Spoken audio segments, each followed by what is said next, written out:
ঢাকায় চলচ্চিত্রের অঙ্গনে এক নতুন আলোচনার কেন্দ্রবিন্দুতে বড় পর্দার জনপ্রিয় সব অভিনয় শিল্পীকে এবার দেখা যাচ্ছে ভিন্ন এক মঞ্চে আইনের কাঠগড়ায়। তাদের বিরুদ্ধে অভিযোগ গুরুতর হত্যা চেষ্টা। মামলার তালিকায় নাম উঠেছে নুসরাত ফারিয়া, অপু বিশ্বাস, জায়েদ খান, নিপুণ আক্তার, সুবর্ণা মোস্তফা, রোকেয়া প্রাচী, সোহানা সাবা, আসনা হাবিব ভাবনা, মেহের আফরোজ শাওন, জ্যোতিকা জ্যোতি সহ ১৭ জন শিল্পীর। বিষয়টি গণমাধ্যমকে নিশ্চিত করেছেন ভাটারা থানার ভারপ্রাপ্ত কর্মকর্তা মাজহারুল ইসলাম। ২০২৪ সালের বৈষম্য বিরোধী আন্দোলন চলাকালীন রাজধানী ঢাকার ভাটারা থানাধীন এলাকায় হওয়া একটি হত্যা চেষ্টা মামলায় তাদের আসামি করা হয়েছে। মামলাটি দায়ের করেছে এনামুল হক নামের এক ব্যক্তি। দায়ের করা মামলায় অভিযোগ তোলা হয়েছে এই তারকাদের আন্দোলনের বিপক্ষে অবস্থান নিয়েছেন এবং সরকার ও ক্ষমতাসীন দল আওয়ামী লীগের পৃষ্ঠপোষকতায় সংগঠিত হত্যা চেষ্টার প্রত্যক্ষ বা পরোক্ষভাবে যুক্ত ছিলেন। মামলার নথিপত্র সূত্রে জানা গেছে, সাবেক প্রধানমন্ত্রী ও আওয়ামী লীগের সভানেত্রী শেখ হাসিনা এবং সরকারের সংশ্লিষ্ট ২৮৩ জন ও অজ্ঞাতনামা ৩০০-৪০০ জনের বিরুদ্ধে ঢাকার সিএমএম আদালতে মামলাটি করেছেন এনামুল হক। মামলায় বৈষম্য বিরোধী আন্দোলনের বিপক্ষে অবস্থান নিয়ে আওয়ামী লীগের অর্থ যোগানদাতা হিসাবে আসামি করা হয়েছে ঢাকায় চলচ্চিত্রের জনপ্রিয় নায়িকা নুসরাত ফারিয়াকে। ফারিয়া ছাড়াও আসামি করা হয়েছে চিত্রনায়িকা অপু বিশ্বাস, অভিনেত্রী সুবর্ণা মোস্তফা, রোকেয়া প্রাচী, আসনা হাবিব ভাবনা, সোহানা সাবা, মেহের আফরোজ শাওন, জ্যোতিকা জ্যোতি, চিত্রনায়ক সাইমন সাদিক, জায়েদ খান, আজিজুল হক হাকিম সহ ১৭ অভিনয় শিল্পীকে। এ বিষয়ে ভাটারা থানার ভারপ্রাপ্ত কর্মকর্তা মাজহারুল ইসলাম জানিয়েছেন, ১৭ অভিনয় শিল্পীর বিরুদ্ধে আদালতে মামলা হয়েছে। আমাদের কাছে এটা তদন্তের জন্য এসেছে। সব ধরনের আইনি প্রক্রিয়া মেনেই মামলার কার্যক্রম চলমান রয়েছে।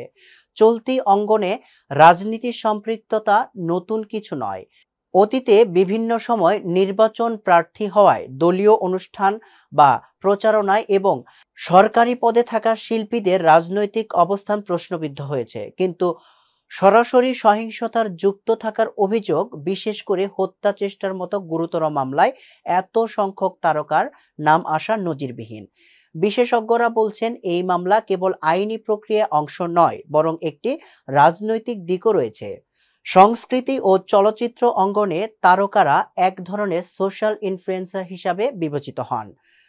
তাই রাজনৈতিক বিতর্কে তাদের ভূমিকা গুরুত্বপূর্ণ এবং বিরুদ্ধে এমন মামলা আদালতের বাইরে প্রভাব বিস্তার করতে পারে। চলচ্চিত্র সংশ্লিষ্ট অনেক সংগঠন ও শিল্পী এই ঘটনায় হতবাক। তারা মনে করেছেন এটি উদ্দেশ্য প্রণীত হয়রানি হতে পারে। নাম প্রকাশে অনিচ্ছুক এক প্রবীণ অভিনেতা বলেন, তারকাদের রাজনৈতিক মত থাকতে পারে, কিন্তু তাদের বিরুদ্ধে হত্যা চেষ্টার অভিযোগ তুলে সরাসরি মামলায় জড়ানো একটি গভীর সংকেত বহন করে। তিনি আরও বলেন, এটি কেবল একটি মামলা নয়, এটি আমাদের সাংস্কৃতিক পরিসরের মতো প্রকাশের স্বাধীনতা নিয়েও প্রশ্ন তোলে। অভিনেত্রী মেহের আফরোজ শাওন সামাজিক যোগাযোগ মাধ্যমে প্রতিক্রিয়া জানিয়ে বলেন, আমরা যদি সত্যি হত্যা চেষ্টার সাথে সংযুক্ত হতাম, তাহলে কোনো তদন্ত ছাড়াই এতদিনে প্রমাণ হাতে আসতো। এই মামলা প্রমাণ করে দেয়, দেশে মত প্রকাশের বা বিভিন্ন অবস্থান নেওয়ার দায়ও এখন ভয়ঙ্কর হয়ে উঠেছে। আইন ও গণমাধ্যম বিশ্লেষকরা বলছেন, এই মামলা একটি বিপজ্জনক নজির তৈরি করতে পারে। ঢাকা বিশ্ববিদ্যালয়ের আইন বিভাগের অধ্যাপক ডক্টর মাহবুবুর কবির বলেন, এই ধরনের মামলায় আদালতের দায়িত্ব অত্যন্ত সংবেদনশীলভাবে কাজ করা। যদি মামলা উদ্দেশ্য প্রণীত হয়, তবে এটি অপব্যবহার এবং হয়রানির শামিল। তিনি বলেন, অন্যদিকে যদি অভিযোগে সত্যতা থাকে, তাহলে এটি শিল্পীদের সামাজিক দায়বদ্ধতা এবং রাজনৈতিক সম্পৃক্ততা নিয়েও নতুন করে ভাবার বিষয় হয়ে দাঁড়ায়। সাহিত্য, সংস্কৃতি, চলচ্চিত্র অঙ্গন বারবারই ছিল সচেতনতার প্রতিফলন এবং প্রতিবাদী কণ্ঠস্বরের উৎস, কিন্তু সাম্প্রতিক সময়ে রাজনীতির সঙ্গে ঘনিষ্ঠতা ও সুবিধা অর্জনের প্রাণবতা একে বিতর্কিত করে তুলেছে। এবার সেই বিতর্ক আরও এক ধাপ এগিয়ে।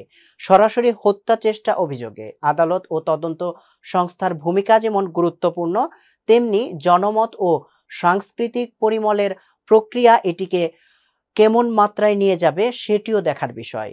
এটি শুধু একটি মামলার প্রশ্ন নয়, বরং এর মধ্য দিয়ে বাংলাদেশের সাংস্কৃতিক বলয়ের রাজনৈতিক ব্যবস্থার সঙ্গে সম্পর্ক এবং নিরপেক্ষতা নিয়েও একটি বড় প্রশ্ন উঠে এসেছে।